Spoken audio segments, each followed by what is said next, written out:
বর্তমান সময়ে বাংলা নাটক কি সত্যি সীমা ছাড়িয়ে যাচ্ছে? নতুন কিছু দৃশ্য প্রকাশ্যে আসতে আবারও শুরু হয়েছে তুমুল বিতর্ক।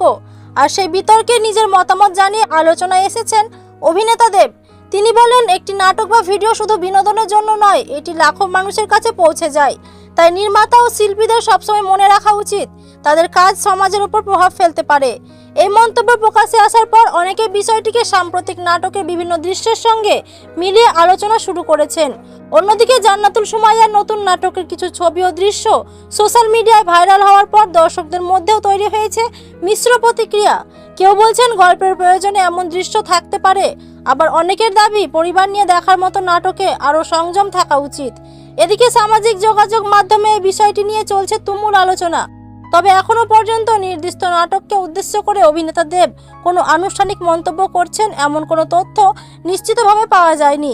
তাই সামাজিক মাধ্যমে ছড়িয়ে পড়া বিভিন্ন দাবি যাচাই করে দেখার পরামর্শ দিচ্ছেন অনেকেই। আপনাদের কি মনে হয়, বর্তমান সময়ে নাটকে কি আরও দায়িত্বশীল উপস্থাপনা দরকার, নাকি গল্পের প্রয়োজন এসব স্বাভাবিক? মন্তব্য করে আপনাদের মতামত জানাতে ভুলবেন না। ধন্যবাদ।